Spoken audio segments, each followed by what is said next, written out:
தூய்மை பணியாளர்கள் நேற்று நள்ளிரவு கைது செய்யப்பட்ட நிலையில் தூய்மை பணியாளர்கள் கைதுக்கு தமிழக வெற்றிக் கழக தலைவர் விஜய் கண்டனம் தெரிவித்திருக்கிறார். அதனை நாம் அண்மை செய்தியாக பார்த்துக் கொண்டிருக்கிறோம்.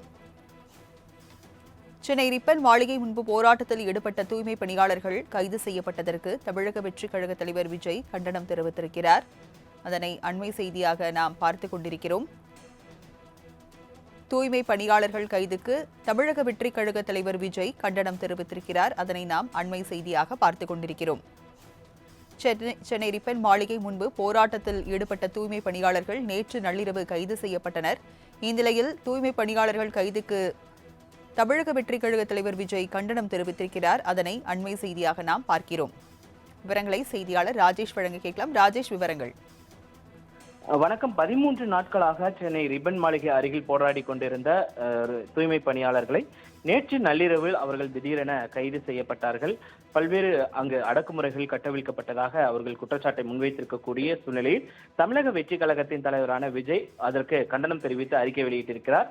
அதில் தங்களின் உரிமைகளுக்காக அறவழியில் போராடி வந்த தூய்மை பணியாளர்களை அராஜக போக்குடன் மனிதாபிமானமற்ற முறையில் இரவோடு இரவாக கைது செய்த பாசிச திமுக அரசுக்கு கண்டனம் என்று அவர் தெரிவித்திருக்கிறார். குண்டுகட்டாக இழுத்து சென்று கைது செய்த போது பெண் தூய்மை பணியாளர்கள் மயக்கமடைந்ததோடு மட்டுமல்லாமல் அவர்கள் படுகாயம் அடைந்திருப்பதாகவும் செய்திகள் வந்துள்ளன.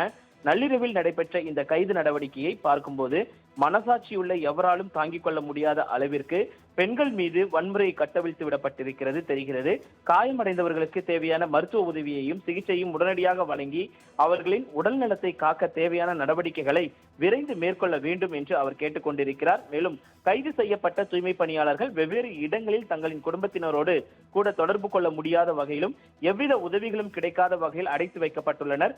குடும்பத்தினரோடு கூட தொடர்பு கொள்ள முடியாத அளவிற்கு அடைத்து வைக்க தூய்மை பணியாளர்கள் என தேச விரோதிகளா, ஆளும் அரசுக்கு மனசாட்சி சிறிதளவிலும் இருக்கிறதா? இந்த கொடூரமான நடவடிக்கையை பார்த்தால் தமிழ்நாட்டில் நடப்பது மக்களாட்சி அல்ல, கொடுங்கோல் ஆட்சி தான் என்பது தெல்ல தெளிவாகிறது. எதிர்க்கட்சியாக இருந்தபோது கொடுத்த வாக்குறுதியை தான் நிறைவேற்ற சொல்லி தூய்மை பணியாளர்கள் போராடி வருகிறார்கள்.